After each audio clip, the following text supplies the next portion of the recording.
إن الحمد لله نحمده ونستعينه ونستغفره ونعوذ بالله من شرور أنفسنا ومن سيئات أعمالنا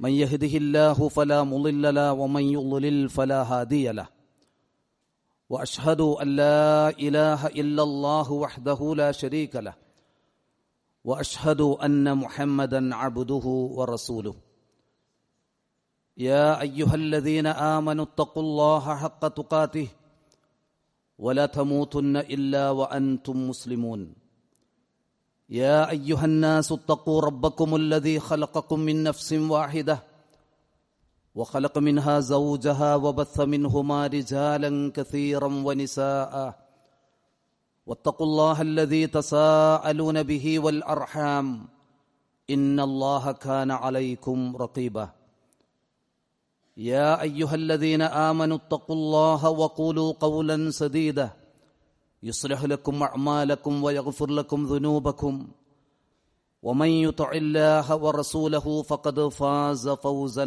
عظيما أما بعد فإن أصدق الحديث كتاب الله وأحسن الهدي هدي محمد صلى الله عليه وسلم وشر الأمور محدثاتها وكل محدثة بدعة وكل بدعة ضلالة وكل ضلالة في النار اتقوا الله يا عباد الله. ഏതൊരു മനുഷ്യനും ആഗ്രഹിക്കുന്ന ഒന്നാണ് ഈ ഐഹിക ജീവിതത്തിലെ സമാധാന ജീവിതം. സത്യവിശ്വാസിയാണെങ്കിൽ അതിൻ്റെ കൂടെ പാരത്രിക സമാധാന ജീവിതം അവൻ പ്രതീക്ഷിക്കുന്നു, അതിനുവേണ്ടി പ്രയത്നിക്കുകയും ചെയ്യുന്നു. സമാധാന ജീവിതത്തിന് ഭംഗം വരുന്ന കുഴപ്പങ്ങളും പരീക്ഷണങ്ങളും നാൾക്കുനാൾ പ്രത്യക്ഷപ്പെട്ടുകൊണ്ടിരിക്കുകയുമാണ്. നിർഭയമായി ജീവിക്കാൻ കഴിയുക എന്നത് അല്ലാഹു സുബ്ഹാനഹു വ തആല നമുക്ക് കനിഞ്ഞു നൽകിയിട്ടുള്ള അനുഗ്രഹമാണ്. അല്ലദീ അത്അമഹും മിൻ ജൂഇൻ വ ആമനഹും മിൻ ഖൗഫ്. ഖുറൈശികൾക്ക് നൽകിയിട്ടുള്ള അനുഗ്രഹത്തെ എടുത്തു പറഞ്ഞ് ഈ അനുഗ്രഹങ്ങൾ നിങ്ങൾക്ക് നൽകിയതിന് നന്ദിയായി ഫൽയഅ്ബുദു റബ്ബ ഹാദൽ ബൈത്ത്, ഈ ഗേഹത്തിന്റെ റബ്ബിന് മാത്രം നിങ്ങൾ ഇബാദത്ത് ചെയ്യുക എന്ന് പറഞ്ഞത് സൂറത്തു ഖുറൈശിൽ നമുക്ക് കാണാൻ കഴിയും. വലയുബദ്ദിലന്നഹും മിൻ ബഅദി ഖൗഫിഹിം അംന. മനുഷ്യർക്ക് അവർ അല്ലാഹുവിനെ മാത്രം ഇബാദത്ത് ചെയ്ത് ജീവിക്കുമ്പോൾ അല്ലാഹു നൽകാമെന്ന് പറഞ്ഞ വാഗ്ദാനമാണ് അവരകപ്പെട്ട ഭയപ്പാടുകളിൽ നിന്ന് ആ ഭയപ്പാടിന് പകരം നിർഭയത്വം നാം നൽകുമെന്നത്. നബി സല്ലല്ലാഹു അലൈഹി വസല്ലമ പഠിപ്പിച്ചു, മൻ അസ്ബഹ മിൻകും ആമിനൻ ഫീ സിർബിഹി മുആഫൻ ഫീ ജസദിഹി വഇൻദഹു ഖൂതു യൗമിഹി ഫകഅന്നമാ ഹീസത് ലഹു ദുനിയ ബിഹദാഫീരിഹാ. താൻ താമസിക്കുന്ന നാട്ടിൽ നിർഭയനായി നേരം പുലരുകയും തനിക്ക് തൻ്റെ ശരീരത്തിന് രോഗങ്ങളില്ലാത്ത നിലക്ക് ആഫിയത്ത് നൽകപ്പെടുകയും അന്ന് കഴിക്കാനുള്ള അന്നവും വെള്ളവും അവൻ്റെ അരികിലുണ്ടാകുകയും ചെയ്താൽ ഈ ദുനിയാവിലെ മുഴുവൻ സുഖസൗകര്യങ്ങളും ലഭിച്ചവനെ പോലെയാണവൻ എന്ന് നബി സല്ലല്ലാഹു അലൈഹി വസല്ലമ പറഞ്ഞു. നിർഭയ ജീവിതത്തോടൊപ്പം അന്നവും വെള്ളവും മറ്റ് സമ്പൽ സമൃദ്ധികളും ഏറെ ലഭിച്ച ഒരു ഗ്രാമവാസികളെക്കുറിച്ച് അല്ലാഹു സുബ്ഹാനഹു വ തആല സൂറത്തു നഹലിൽ ഉണർത്തിയിട്ടുണ്ട്. അല്ലാഹു നൽകിയ അനുഗ്രഹങ്ങൾക്ക് നന്ദികേട് കാണിച്ചപ്പോൾ വിശപ്പും ഭയവും അവർക്ക് നൽകി അള്ളാഹു പരീക്ഷിച്ചതാണ് ആ വചനത്തിൽ നമുക്ക് കാണാൻ കഴിയുക. വളറബല്ലാഹു മസലൻ ഖറിയതൻ ആമിനതൻ മുത്മഇന്ന യഅതിഹാ റിസ്ഖുഹാ റഗദൻ മിൻ കുല്ലി മകാൻ ഫകഫറത് ബിഅൻഉമില്ലാ ഫഅദാഖഹ അല്ലാഹു ലിബാസൽ ജൂഇ വൽ ഖൗഫി ബിമാ കാനൂ യസ്നഊൻ. അല്ലാഹു നൽകിയ മേൽപ്പറഞ്ഞ അനുഗ്രഹങ്ങൾക്ക് നന്ദികേട് കാണിച്ചപ്പോൾ അങ്ങനെ ഫകഫറത് ബിഅൻഉമില്ലാ, അല്ലാഹുവിന്റെ അനുഗ്രഹങ്ങളോട് നന്ദികേട് അവർ കാണിച്ചു. ഫഅദാഖഹ അല്ലാഹു ലിബാസൽ ജൂഇ വൽ ഖൗഫ്, ഭയത്തിന്റെയും പട്ടിണിയുടെയും വസ്ത്രം അല്ലാഹ് അവരെ ആസ്വദിപ്പിച്ചു അവർ ചെയ്തത് നിമിത്തമെന്നാണ്. ഇത്തരം അവസ്ഥ വരാതിരിക്കാൻ ആത്മാർത്ഥമായ പ്രാർത്ഥനകൾ നമ്മിൽ നിന്നുയരണം. റബ്ബിലേക്ക് പരമാവധി അടുക്കാൻ നാം ശ്രമിക്കണം. നബി സല്ലല്ലാഹു അലൈഹി വസല്ലം പറഞ്ഞല്ലോ, ഇസ്തഈദു ബില്ലാഹി മിൻ അർബഇൻ, 4 കാര്യങ്ങളിൽ നിന്ന് നിങ്ങൾ അള്ളാഹുവിനോട് കാവൽ ചോദിച്ചുകൊണ്ടിരിക്കണം. മിൻ ജഹദിൽ ബലാഇ വദറകി ശഖാഇ വസൂഇൽ ഖലാഇ വശമാതത്തിൽ അഅദാ, കടുത്ത പരീക്ഷണങ്ങൾ വരുന്നതിൽ നിന്ന്, ഭാഗ്യക്കേട് സംഭവിക്കുന്നതിൽ നിന്ന്, അനുകൂലമായ വിധികൾക്ക് പകരം പ്രതികൂലവും താങ്ങാൻ കഴിയാത്ത സഹിക്കാൻ കഴിയാത്ത വിധികൾ സംഭവിക്കുന്നതിൽ നിന്ന്, ശത്രുക്കൾ നമ്മെ നോക്കി സന്തോഷിക്കുന്ന അവസ്ഥ മുസ്ലിം എന്ന നിലക്കൊരു വ്യക്തിയിലും സമൂഹത്തിനും സംഭവിക്കുന്നതിൽ നിന്ന് എന്ന് നബി സല്ലല്ലാഹു അലൈഹി വസല്ലമ പഠിപ്പിക്കുകയാണ്. ഏത് പ്രദേശത്ത് കുഴപ്പങ്ങൾ പ്രത്യക്ഷപ്പെട്ടാലും മനുഷ്യ സമൂഹത്തെ ആകമാനം അതുകൊണ്ടുള്ള പ്രയാസങ്ങൾ ബാധിക്കും എന്ന നിലക്കാണ് ഇന്നത്തെ നമ്മുടെ സാമൂഹ്യ ചുറ്റുപാട് എന്ന് നമുക്കറിയാം. ഇന്ന് നിലവിൽ ഉരുണ്ടുകൂടിയ യുദ്ധ സാഹചര്യവും അതെത്ര വലിയ ദൂരവ്യാപകമായ പ്രത്യാഘാതങ്ങളിലേക്കാണ് എത്തിക്കുക എന്നത് നമുക്ക് പറയാനോ വിലയിരുത്താനോ സാധ്യമല്ല. ഒരുപക്ഷെ നമ്മളിവിടെ നിർഭയമായി കഴിഞ്ഞാലും നമ്മുടെ ആവശ്യങ്ങൾക്കുള്ള യാത്രകൾക്ക് മുടക്കം വരാം, നമ്മുടെ സമ്പത്തിനെ അത് ബാധിക്കാം. അങ്ങനെ ആകമാനം പരീക്ഷണങ്ങൾ നിറഞ്ഞ ഒരു സാമൂഹ്യ ചുറ്റുപാട് വന്നാൽ അതിനെ തട്ടിമാറ്റാൻ നമുക്കാകില്ല. അതുകൊണ്ട് നമുക്ക് നിർവഹിക്കാനുള്ളത് ഒന്ന് പ്രാർത്ഥന തന്നെയാണ്. ഇബ്നുൽ ഖയ്യിം റഹിമഹുല്ല പറഞ്ഞത്, അദ്ദുആഉ മിൻ അൻഫഇൽ അദ്വിയ, പ്രാർത്ഥന എന്നത് ഏറ്റവും ഫലിക്കുന്ന പ്രയോജനപ്പെടുന്ന ഒരു മരുന്നാണ് എന്നാണ്. വഹുവ അദുഉൽ ബലാ, ആ പ്രാർത്ഥന പരീക്ഷണത്തിന്റെ ശത്രുവാണ്. യുദാഫിഉഹു വയുആലിജുഹു, ആ പ്രാർത്ഥന വന്നിറങ്ങുന്ന പരീക്ഷണങ്ങളെ ചികിത്സിക്കും, അതിനെ പ്രതിരോധിക്കും. വയംനഉ നുസൂലഹു വയർഫഉഹു ഔ യുഖവ്വിഫുഹു ഇദാ നസൽ, ഇറങ്ങിക്കൊണ്ടിരിക്കുന്ന പരീക്ഷണത്തെ പ്രാർത്ഥന ഉയർത്തും, ഇറങ്ങിക്കഴിഞ്ഞ പരീക്ഷണത്തെ പ്രാർത്ഥന ഒരുപക്ഷെ ലഘൂകരിക്കും. വഹുവ സിലാഹുൽ മുഅ്മിൻ, ഒരു വിശ്വാസിയുടെ കയ്യിലുള്ള ആയുധമാണ് പ്രാർത്ഥന. അതുകൊണ്ട് തന്നെ പ്രാർത്ഥന സ്വീകരിക്കുന്ന, കേൾക്കുന്ന, ഉത്തരം ചെയ്യുന്ന, അള്ളാഹുവിലേക്ക് അടുക്കേണ്ട പോലെ അടുത്ത് ഇത്തരം സാഹചര്യങ്ങൾ, പരീക്ഷണങ്ങൾ വന്നിറങ്ങുന്നതിൽ നിന്ന് അവയെ തടുക്കാൻ റബ്ബിനോട് നാം പ്രാർത്ഥിച്ചുകൊണ്ടിരിക്കണം. മറ്റൊരു കാര്യം, നമുക്കൊരു ആദർശ ജീവിതമുണ്ട്. ആ ആദർശ ജീവിതം നയിക്കുന്നതോടൊപ്പം നമ്മുടെ നിലപാടുകളും നാം വ്യക്തമാക്കണം എന്നതാണ്. ഇന്നത്തെ യുദ്ധ സാഹചര്യം മുൻനിർത്തി മസ്ജിദുൻ നബവിയിലെ മുദരിസും മദീനയിലെ ഖുബാ മസ്ജിദിലെ ഇമാമും ഖതീബുമായ സുലൈമാൻ അർ റുഹൈലി ഹഫിളഹുല്ല, അദ്ദേഹം തന്റെ ട്വിറ്ററിൽ കുറിച്ച വാക്കുകൾ ഈ സന്ദർഭത്തിൽ നിങ്ങളെ കേൾപ്പിക്കുകയാണ്. അദ്ദേഹം എഴുതി കുറിച്ചത്, മിൻ ഉസൂലി അഹ്ലി സുന്ന ഇൻദ ഹുദൂസിൽ ഫിതനിൽ ആമ, പൊതുവിപത്തുകൾ പരീക്ഷണങ്ങൾ വന്നിറങ്ങുന്ന സമയത്ത് ഒരു അഹ്ലുസുന്നത്തിന്റെ ആൾ സ്വീകരിക്കേണ്ട അടിസ്ഥാന കാര്യം ലുസൂമുസ്സംതി, ഒന്നവൻ മൗനം പാലിക്കുക എന്നതാണ്. വറദ്ദുൽ അംരി ഇലാ അഹ്ലിഹി, കാര്യങ്ങളെ അവരിലേക്ക് തന്നെ വിട്ടുകൊടുക്കുക എന്നതാണ്. വൽഇക്സാറു മിനദ്ദുആഇ വൽ ഇബാദത്തി വൽ ഇസ്തിഗ്ഫാരി വത്തൗബത്തി സ്വാദിഖ, ധാരാളമായ പ്രാർത്ഥനകൾ, അതുപോലെ ഇബാദത്തുകൾ, ഇസ്തിഗ്ഫാറുകൾ, ആത്മാർത്ഥമായ പക്ഷാതാപം, ഇതൊക്കെ വർദ്ധിപ്പിക്കുക എന്നതാണ്. നമുക്ക് നിർവഹിക്കാനുള്ളത് ഇതാണ്. ഈ വാക്കുകൾ നാം കേൾക്കുന്നത് പുണ്യ മദീനയിൽ നിന്നാണ്. എന്താണ് മദീനയുടെ പ്രത്യേകത?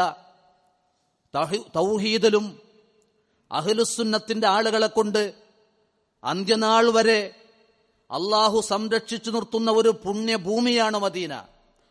നബി സല്ലല്ലാഹു അലൈഹി വസല്ലം പറഞ്ഞല്ലോ, ഇന്നൽ ഈമാന ലയഇരിസു ഇലൽ മദീന കമാ തഇരിസുൽ ഹയ്യത്തു ഇലാ ജുഹരിഹാ, പാമ്പ് മാളത്തിലേക്ക് ചുരുണ്ടുകൂടുന്നത് പോലെ ഈമാൻ മദീനയിലേക്ക് ചുരുണ്ടുകൂടും. ലോകത്തുള്ള വിശ്വാസി ഹൃദയങ്ങളിൽ നിന്ന് ഈമാൻ നഷ്ടപ്പെട്ടാലും മദീനയിൽ ഈമാൻ അവശേഷിക്കും. പാമ്പ് മാളത്തിലേക്ക് ചുരുണ്ടുകൂടും പോലെ ഈമാൻ മദീനയിലേക്ക് ചുരുണ്ടുകൂടുമെന്നാണ്. ആ മദീന ഇന്നും, ആ മദീന ഉൾക്കൊള്ളുന്ന സൗദി രാജ്യം, അത് തൗഹീദിലാണ് നിലകൊള്ളുന്നത്, സുന്നത്തിലായിക്കൊണ്ടാണ് നിലകൊള്ളുന്നത്.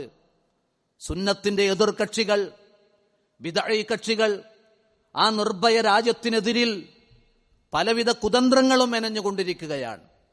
അത്തരം നാടുകൾ നിലനിൽക്കാനുള്ള നമ്മുടെ പ്രാർത്ഥന വേണം. അതോടൊപ്പം സുന്നത്തിന്റെ ആളുകളായി നാം മാറുകയും വേണം. അള്ളാഹു നൽകുന്ന അംന് എന്നത് അത് ലോകത്തൊരാൾക്കും നമുക്ക് നൽകാൻ കഴിയാത്തതാണ്. വദ്കുറൂ ഇദ് അൻതും ഖലീലുൻ മുസ്തളഅഫൂന ഫിൽ അർളി തഖാഫൂന അൻ യതഖത്തഫകുമുൻ നാസു ഫആവാകും വഅയ്യദകും ബിനസ്രിഹി വറസഖകും മിനത് ത്വയ്യിബാതി ലഅല്ലകും തഷ്കുറൂൻ. നിങ്ങൾ ന്യൂനപക്ഷവും അതുപോലെ ദുർബലരും ശത്രുക്കൾ നിങ്ങളെ റാഞ്ചിയെടുക്കുമോ എന്ന് നിങ്ങൾ ഭയപ്പെട്ട സന്ദർഭങ്ങളിൽ ഫആവാകും വഅയ്യദകും ബിനസ്രിഹി, ആ കാലങ്ങളിലൊക്കെ സത്യവിശ്വാസികൾക്ക് അല്ലാഹു അഭയം കൊടുത്തിട്ടുണ്ട്. അവന്റെ സഹായം കൊണ്ട് അവൻ അവരെ ശക്തിപ്പെടുത്തിയിട്ടുണ്ട്. വറസഖകും മിനത് ത്വയ്യിബാത്, ഏറ്റവും വിശിഷ്ടമായത് മാത്രം തിന്നാനും കുടിക്കാനും നിങ്ങൾക്കവൻ നൽകിയിട്ടുണ്ട്. ലഅല്ലകും തഷ്കുറൂൻ, നിങ്ങൾ അള്ളാഹുവിന് നന്ദി കാണിച്ച് ജീവിക്കാൻ എന്നാണ് അള്ളാഹു ഉണർത്തിയത്. ഈ വചനത്തിന്റെ തൊട്ടുടനെ അള്ളാഹു പറഞ്ഞത്, യാ അയ്യുഹല്ലദീന ആമനു ലാ തഖൂനുല്ലാഹ വറസൂല വതഖൂനു അമാനാതികും വഅൻതും തഅലമൂൻ. സത്യവിശ്വാസികളെ, നിങ്ങൾ അള്ളാഹുവിനോട് വഞ്ചന കാണിക്കരുത്, അവന്റെ ദൂതനോട് വഞ്ചന കാണിക്കരുത്. വതഖൂനു അമാനാതികും വഅൻതും തഅലമൂൻ, നിങ്ങൾ ഏറ്റെടുത്ത അമാനത്തുകളുണ്ട്, ആ അമാനത്തുകൾ വീഴ്ച വരുത്തൽ വഞ്ചനയാണ്, അത് നിങ്ങളിൽ നിന്നുണ്ടാകരുത്. അതിനുശേഷം വീണ്ടും അല്ലാഹു സത്യവിശ്വാസികളോട് പറഞ്ഞു, യാ അയ്യുഹല്ലദീന ആമനു ഇൻ തത്തഖുല്ലാഹ യജ്അൽ ലക്കും ഫുർഖാന വയുകഫിർ അൻകും സയ്യിആതികും വയഗ്ഫിർ ലക്കും വല്ലാഹു ദുൽ ഫളിൽ അളീം. സത്യവിശ്വാസികളെ, നിങ്ങൾ അല്ലാഹുവിനെ സൂക്ഷിക്കേണ്ട മുറപ്രകാരം സൂക്ഷിച്ചാൽ യജ്അൽ ലക്കും ഫുർഖാന, നിങ്ങളുടെ ജീവിതത്തിന്റെ ഏത് സന്ദർഭത്തിലും സത്യമേത് അസത്യമേത് എന്ന് തിരിച്ചറിഞ്ഞ് ജീവിക്കാനുള്ള തൗഫീഖ് അല്ലാഹു നിങ്ങൾക്ക് നൽകും.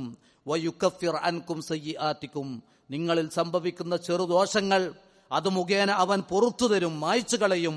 വയഗ്ഫിർ ലക്കും, അല്ലാഹുവിന്റെ മഗ്ഫിറത്ത് നിങ്ങൾക്ക് ലഭിക്കും. വല്ലാഹു ദുൽ ഫളിൽ അളീം, മഹത്തായ ഔദാര്യം നൽകാൻ കഴിവുള്ളവനാണ് അല്ലാഹു സുബ്ഹാനഹു വ തആല എന്ന് ഈ ആയത്തിലൂടെ ഓർമ്മപ്പെടുത്തുകയാണ്. ഈ ആയത്തുകളുടെ സന്ദേശമാണ് ഒരു കവി പാടി അറിയിച്ചത്. ഇദൽ ഈമാനു ളഅഫ ലാ അമാനുൻ വലാ ദുനിയാ ലിമൻ ലം യുഹ്യി ദീന. ഇദൽ ഈമാനു ളഅഫ ലാ അമാൻ, ഈമാൻ ഒരാളിൽ നഷ്ടമായാൽ പിന്നെ അവൻ ഒരു നിർഭയത്വവുമില്ല. വലാ ദുനിയാ ലിമൻ ലം യുഹ്യി ദീന, ദീന് കൊണ്ട് ജീവിക്കുന്നില്ലെങ്കിൽ അവന് ദുനിയാവില്ല. വമൻ റളിയൽ ഹയാത്ത ബിഗൈരി ദീനിൻ, ദീനില്ലാത്ത ഒരു ജീവിതത്തിലാണ് ആരെങ്കിലും സമാധാനവും സംതൃപ്തിയും കാണുന്നതെങ്കിൽ ഫഖദ് ജഅലൽ ഫനാഅ ലഹാ ഖരീന, അവൻ നാശത്തെയാണ് കൂട്ടുകാരനായി സ്വീകരിച്ചിരിക്കുന്നത് എന്നാണ്. നമ്മൾ അഭിമാനം കൊള്ളേണ്ടത് ദീൻ എനിക്ക് കിട്ടിയല്ലോ, തൗഹീദ് എനിക്ക് കിട്ടിയല്ലോ, സുന്നത്ത് എനിക്ക് കിട്ടിയതല്ലോ. തോന്നിവാസത്തിലൂടെ ജീവിക്കുന്നവരും അതിൽ അഭിമാനം കൊള്ളാറുണ്ട്. അങ്ങനെ അഭിമാനിക്കേണ്ടവരല്ല സത്യവിശ്വാസികൾ. വമൻ റളിയൽ ഹയാത്ത ബിഗൈരി ദീനിൻ, ദീനില്ലാത്ത ജീവിതം കൊണ്ട് ഒരാൾ തൃപ്തിയടഞ്ഞാൽ ഫഖദ് ജഅലൽ ഫനാഅ ലഹാ ഖരീന, അവൻ സ്വയം നാശത്തെ കൂട്ടുകാരനാക്കി ആ നാശവുമായിട്ടാണ് അവൻ ജീവിച്ചു കൊണ്ടിരിക്കുന്നത് എന്നാണ്. അതുകൊണ്ട് നമുക്ക് ഇത്തരം സാഹചര്യങ്ങളിൽ സ്വീകരിക്കാനുള്ളത് ഒന്ന്, അള്ളാഹുവിനെ അറിയുക. ഫഫിറൂ ഇലല്ലാ, നിങ്ങൾ അള്ളാഹുവിലേക്ക് സദാസമയവും ഓടിച്ചെല്ലുക. അങ്ങനെ അവന്റെ തൗഹീദ് ഉൾക്കൊള്ളുക. അതോടൊപ്പം സുന്നത്ത് പിൻപറ്റുക മാത്രമല്ല, സുന്നത്തിന്റെ ആളുകളെ, അഹ്ലുസുന്നയെ സ്വീകരിക്കുക, അഹ്ലുസുന്നയെ ഇഷ്ടപ്പെടുക എന്നത് നമ്മുടെ മാർഗമായി നാം സ്വീകരിക്കണം. ഇന്ന് അഹ്ലുസുന്നത്തിന് വിരുദ്ധമായ ഒട്ടേറെ ചിന്തകൾ നമ്മിലേക്ക് കടത്തിവിടാൻ അങ്ങനെ ലേഖനങ്ങളിലൂടെ, പ്രഭാഷണങ്ങളിലൂടെ ആളുകൾ ശ്രമിക്കുമ്പോൾ അവിടെ ആ ബിദ്അത്തുകളെ തിരിച്ചറിയാൻ, ആ ശിർക്കിന്റെ വിശ്വാസങ്ങളെ തിരിച്ചറിയാൻ, സുന്നത്തേതെന്ന് തിരിച്ചറിയാൻ നമുക്ക് സാധിക്കേണ്ടതുണ്ട്. നോക്കൂ നിങ്ങൾ, ഒരിക്കൽ അലി ഇബ്നു അബീ ത്വാലിബ് റളിയല്ലാഹു അൻഹു ഒരു ഉത്ബോധനം നിർവഹിക്കുകയാണ്. ആ ഉത്ബോധനത്തിൽ അദ്ദേഹം ചോദിച്ചു, മൻ ഖൈറു ഹാദിഹിൽ ഉമ്മത്തി ബഅദ നബിയിഹാ സല്ലല്ലാഹു അലൈഹി വസല്ലം, ഈ ഉമ്മത്തിൽ നബി സല്ലല്ലാഹു അലൈഹി വസല്ലമയുടെ വഫാത്തിന് ശേഷം ആരാണ് ഏറ്റവും ഖൈറായ വ്യക്തി എന്ന് ചോദിക്കുകയാണ്. അപ്പൊ സദസ്സിൽ നിന്ന് ഒരാൾ പറഞ്ഞു, അൻതയ അമീറുൽ മുഅ്മിനീൻ, അമീറുൽ മുഅ്മിനീനെ അങ്ങ് തന്നെയാണല്ലോ എന്ന്. ആ സമയം ഒരു സുന്നത്തിനെതിരായ, ഒരു ശരിയായ വിചാരത്തിനെതിരായ കാര്യം അലി റളിയല്ലാഹു അൻഹു തിരുത്തി കൊടുത്തു. ലാ, ഞാനല്ല. ഈ ഉമ്മത്തിൽ നബി സല്ലല്ലാഹു അലൈഹി വസല്ലമയുടെ വഫാത്തിന് ശേഷം ഏറ്റവും ഖൈറു ഹാദിഹിൽ ഉമ്മത്തി അബൂബക്കർ റളിയല്ലാഹു അൻഹു സുമ്മ ഉമർ റളിയല്ലാഹു അൻഹു. അബൂബക്കർ റളിയല്ലാഹു അൻഹു ആണ് ഈ ഉമ്മത്തിൽ റസൂലുള്ളാഹി കഴിഞ്ഞാൽ ഏറ്റവും അഫ്ളലുൽ ബശർ. അത് കഴിഞ്ഞാൽ ഉമർ ഇബ്നുൽ ഖത്താബാണ്. എന്താ കാരണം? ഷിഅത്തു അലി എന്ന ബിദ്അഈ കക്ഷി തന്നെ രൂപപ്പെട്ടത് റസൂലുള്ളാന്റെ ശേഷം ഖിലാഫത്ത് കിട്ടേണ്ടിയിരുന്നത് റസൂലുള്ളാന്റെ മരുമകനായ ഫാത്തിമയുടെ ഭർത്താവായ അലിക്കായിരുന്നു. അത് തട്ടിയെടുത്തതാണ് അബൂബക്കർ റളിയല്ലാഹു അൻഹു എന്ന് ഷിഈകൾ അവർ പ്രചരിപ്പിച്ചുകൊണ്ടിരിക്കുന്നു. ആ കക്ഷികളെ ചേർത്ത് പറയുന്ന അലി റളിയല്ലാഹു അൻഹു ആണ് തന്റെ ഉത്ബോധനത്തിൽ യഥാർത്ഥ സുന്നത്ത് പഠിപ്പിച്ചത്. നിങ്ങൾ വിശ്വസിക്കേണ്ടത് അബൂബക്കർ റളിയല്ലാഹു അൻഹു ആണ് റസൂലുള്ളാഹി കഴിഞ്ഞാൽ ഏറ്റവും അഫ്ളലായ വ്യക്തി. അത് കഴിഞ്ഞാൽ ഉമറാണ്, അത് കഴിഞ്ഞാൽ ഉസ്മാനാണ്, അത് കഴിഞ്ഞാലാണ് അലി റളിയല്ലാഹു അൻഹും. ഇതുപോലെ ഒരുപാട് കാര്യങ്ങൾ. ഞാൻ പറഞ്ഞത് സുന്നത്തുകളെ സ്നേഹിക്കണം. ഈ ഖുതുബയിൽ തന്നെ ഒരേ ആമുഖമാണ് നിങ്ങൾ കേൾക്കുന്നത്. ഇന്നൽ ഹംദലില്ലാ എന്ന് തുടങ്ങി വിശുദ്ധ ഖുർആനിലെ 3 വചനങ്ങൾ ഓതി ഒരേ ആമുഖം ഓരോ ആഴ്ചയിലും നിങ്ങൾ കേൾപ്പിക്കാൻ കാരണം നബി സല്ലല്ലാഹു അലൈഹി വസല്ലമ നിർവഹിച്ച ഖുതുബകളിലൊക്കെ അങ്ങനെയാണ് ഖുതുബ ആരംഭിച്ചത് എന്നതുകൊണ്ടാണ്. നിസ്കാരത്തിൽ ഒന്നുകിൽ സൂറത്തുൽ ജുമുഅയും സൂറത്തുൽ മുനാഫിഖൂനും അല്ലെങ്കിൽ സൂറത്തുൽ അലയും സൂറത്തുൽ ഗാശിയയും ഓതി അങ്ങനെ നിസ്കരിക്കുന്നത് നബി സല്ലല്ലാഹു അലൈഹി വസല്ലം സ്വഹാബത്തും ആ സുന്നത്ത് പിന്തുടർന്നു എന്നതുകൊണ്ട് മാത്രമാണ്. ഈ മസ്ജിദിൽ നടന്ന മയ്യിത്ത് നമസ്കാരം, 2 മയ്യിത്ത് നമസ്കാരമാണ് ഈ മസ്ജിദിൽ നടന്നത്. ഈ മസ്ജിദിൽ മയ്യിത്ത് നമസ്കാരം നടന്നപ്പോ സാധാരണ നമസ്കാരങ്ങളിൽ എങ്ങനെയാണോ സൊഫ് നിൽക്കേണ്ടത് അതുപോലെ സൊഫ് നിർത്തി. എന്താ കാരണം? മയ്യിത്ത് നമസ്കാരത്തിൽ മാത്രം ഒരാള് മറ്റൊരാളെ പെരടിക്ക് നോക്കി നിസ്കരിക്കുന്ന നിലക്ക് ഒട്ടിയല്ല നിൽക്കേണ്ടത്. എല്ലാ നമസ്കാരങ്ങളിലും എങ്ങനെ നമസ്കാരത്തിന് സൊഫ് നിൽക്കേണ്ടത് ആ അകലം പാലിക്കുകയും വേണം. എല്ലാ നമസ്കാരത്തിലും സുജൂദിന്റെ സ്ഥലത്തേക്ക് നോക്കിക്കൊണ്ടായിരിക്കണം നിസ്കരിക്കേണ്ടത്. അത് ഈ പള്ളിയിൽ നടപ്പിലാക്കാൻ കാരണം സുന്നത്തിനെ സ്നേഹിക്കുന്നത് കൊണ്ടാണ്.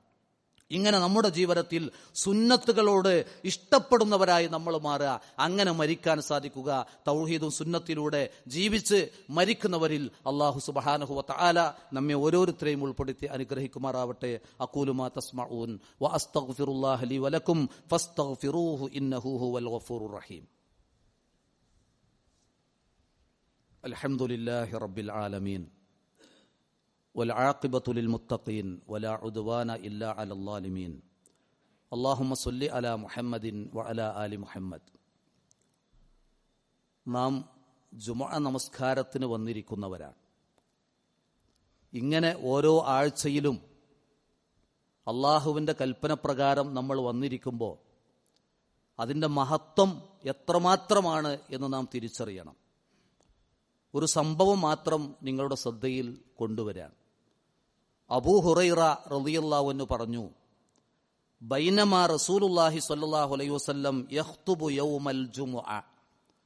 നബി സല്ലല്ലാഹു അലൈഹി വസല്ലം ഒരിക്കൽ ജുമുഅ ഖുതുബ നിർവഹിച്ചു കൊണ്ടിരിക്കുമ്പോൾ ഇദ് ഖാല അബൂ ദർറുൻ ലി ഉബയ്യ് ഇബ്നു കഅബ് റളിയല്ലാഹു അൻഹു. റസൂലുള്ളാഹി ഖുതുബ നിർവഹിച്ചു കൊണ്ടിരിക്കുകയാണ്. ആ ജുമുഅക്ക് വന്നിരിക്കുന്ന അബൂദർ എന്ന സ്വഹാബി തന്റെ കൂടെ ഇരിക്കുന്ന ഉബയ്യ് ഇബ്നു കഅബ് റളിയല്ലാഹു അൻഹു എന്ന സ്വഹാബിയോട് ചോദിച്ചു, മത്താ ഉൻസിലത് ആദിഹി സൂറ. നബി സല്ലല്ലാഹു അലൈഹി വസല്ലമ ഖുതുബയിൽ കേൾപ്പിച്ച ഒരു സൂറത്തിനെ കുറിച്ച് ഈ സൂറത്ത് എപ്പോഴാണ് അവതരിച്ചത് എന്ന്. ഒരു മതപരമായ ചോദ്യം, ഒരു ഭൗതികമായ വർത്തമാനമല്ല ചോദിച്ചത്. ഫലം യുജിബുഹു. അബൂദറിന്റെ ആ ചോദ്യത്തിന് ഉബയ്യ് ഇബ്നു കഅബ് റളിയല്ലാഹു അൻഹു ഒരു മറുപടിയും പറഞ്ഞില്ല. ഫലമ്മാ ഖളാ സ്വലാത്തഹു. നമസ്കാരം കഴിഞ്ഞ് പിരിഞ്ഞപ്പോ ഖാല ലഹു. ഉബയ്യ് റളിയല്ലാഹു അൻഹു അബൂദറിനോട് പറഞ്ഞു, മാ ലക് മിൻ സ്വലാത്തിക ഇല്ലാ മാ ലഗൗത. താങ്കളുടെ നിസ്കാരം ബാത്തിലായല്ലോ എന്ന്, താങ്കളുടെ ജുമുഅ ബാത്തിലായല്ലോ. അങ്ങനെ അബൂദർ റളിയല്ലാഹു അൻഹു വലിയ സങ്കടം. ഫഅതാ അബൂദറിൻ അൻ നബിയ്യ സല്ലല്ലാഹു അലൈഹി വസല്ലം. ഉടനെ റസൂലുള്ളാഹിന്റെ അടുക്കലേക്ക് ഓടിച്ചെന്നു അബൂദർ. ഫദക്കറ ദാലിക ലഹു. ഈ സംഭവം റസൂലിനോട് പറഞ്ഞു. അത് കേട്ടപ്പോൾ റസൂൽ പറഞ്ഞു, സ്വദഖ ഉബയ്യുൻ. ഉബയ്യ് ആ പറഞ്ഞത് സത്യമാണ്. നോക്കൂ നിങ്ങൾ, ജുമുഅ ഖുതുബ നിർവഹിക്കുമ്പോൾ നമ്മൾ നമ്മുടെ മൊബൈൽ ശ്രദ്ധിക്കുകയോ തൊട്ടടുത്ത ആളോട് സംസാരിക്കുകയോ ചെയ്താൽ ആ ജുമുഅ നിഷ്ഫലമാണ്. പള്ളിയുടെ മുകൾ തട്ടുകളിലിരുന്ന് പല കുട്ടികളും ഈ ജുമുഅ സമയത്ത്, ഈ വിലപ്പെട്ട സമയത്ത് സംസാരിക്കുന്നുണ്ട് എന്നറിഞ്ഞു. നമ്മുടെ നാടുകളിലൊക്കെ പള്ളികളുടെ മുകൾ തട്ട് എന്നത് ആളുകൾക്ക് ജുമുഅ നേരത്ത് വർത്തമാനം പറയാനുള്ള ഒരു അവസരം കേന്ദ്രമായി മാറിയിരിക്കുകയാണ്. അറിയാത്തത് കൊണ്ടാണ്. ഇവിടെ അബൂദർ റസൂലുള്ള ഖുതുബയിൽ പറഞ്ഞ ഓതിയ ഒരു സൂറത്ത് എപ്പോഴാണ് അവതരിപ്പിച്ചത് എന്ന് ഉബയ്യിനോട് ചോദിച്ചപ്പോൾ ഉബയ്യ് മിണ്ടിയില്ല. എന്തേ മിണ്ടാതിരുന്നത്? അതിന് മറുപടി പറഞ്ഞാൽ എൻ്റെ ജുമുഅ നിഷ്ഫലമാണ്. അതാണ് ഒരു ഹദീസിലുള്ളത്, ഇദാ ഖുൽത ലി സ്വാഹിബിക യൗമൽ ജുമുഅ അൻസിത് വൽ ഇമാമു യഖ്തുബു ഫഖദ് ലഗൗത. നീ വെള്ളിയാഴ്ച ദിവസം ഖുതുബ നടന്നുകൊണ്ടിരിക്കുമ്പോൾ സംസാരിക്കുന്ന ഒരാളോട് സംസാരിക്കല്ലേ എന്ന് പറഞ്ഞാൽ ഫഖദ് ലഗൗത, ആ ഉപദേശം നൽകിയവന്റെ ജുമുഅ ബാത്തിലായി എന്നാണ്. അത്ര ഗൗരവം ജുമുഅക്കുണ്ട് എന്ന് മനസ്സിലാക്കാം. മാത്രവുമല്ല, അവ്വലു ബിദ്അത്തിൻ അഹ്ദസത് ഫിൽ ഇസ്ലാം തർക്കുൽ ബുകൂരി ഇലൽ ജാമിഅ് എന്ന് പണ്ഡിതന്മാർ രേഖപ്പെടുത്തിയത് കാണും. ഇസ്ലാമിൽ ആദ്യമായി പ്രത്യക്ഷപ്പെട്ട ബിദ്അത്ത് തന്നെ ജുമുഅക്ക് നേരത്തെ വരുന്നത് ആളുകൾ ഉപേക്ഷ വരുത്തി എന്നതാണ്. ജുമുഅക്ക് നേരത്തെ വരിക എന്ന സമ്പ്രദായം ഉപേക്ഷ വരുത്തിയതാണ് ഇസ്ലാമിൽ ആദ്യമായി പ്രത്യക്ഷപ്പെട്ട ബിദ്അത്ത് എന്നാണ്. അപ്പോൾ നമ്മൾ ഈ ജുമുഅക്ക് നൽകേണ്ട പ്രാധാന്യവും മഹത്വവും തിരിച്ചറിയുക. അറിവില്ലാതെ വന്നുപോയ ആ തെറ്റുകൾക്ക് അള്ളാഹുവിനോട് പൊറുക്കലിനെ തേടുക, സാന്ദർഭികമായി ഓർമ്മപ്പെടുത്തി എന്ന് മാത്രം. അള്ളാഹു അവൻ തൃപ്തിപ്പെടുന്ന ജീവിതം നയിക്കാനും എപ്പോൾ എവിടെ വെച്ച് മരിക്കേണ്ടി വന്നാലും മുഅ്മിനായി മുവഹിദായി മരിക്കുന്നവരിൽ റബ്ബ് നമ്മെ ഓരോരുത്തരെയും ഉൾപ്പെടുത്തി അനുഗ്രഹിക്കുമാറാവട്ടെ. അല്ലാഹു മഗ്ഫിർ ലിൽ മുഅ്മിനീന വൽ മുഅ്മിനാത്ത് വൽ മുസ്ലിമീന വൽ മുസ്ലിമാത്ത് അൽ അഹ്യാഇ മിൻഹും വൽ അംവാത്ത്. اللهم احينا على الكتاب والسنة وأمتنا مع الإيمان والتوبة. اللهم اشف مرضانا وارحم موتانا يا أرحم الراحمين. اللهم اشف مرضانا ومرضى المسلمين. اللهم احفظنا وأنت خير حافظا. اللهم ارحمنا وأنت أرحم الراحمين. اللهم اغفر لنا وأنت غافر المذنبين يا أرحم الراحمين. ربنا تقبل منا وتب علينا إنك أنت التواب الرحيم. اللهم توفنا مسلمين وألحقنا بالصالحين. اللهم صل على محمد وعلى آل محمد والحمد لله رب العالمين.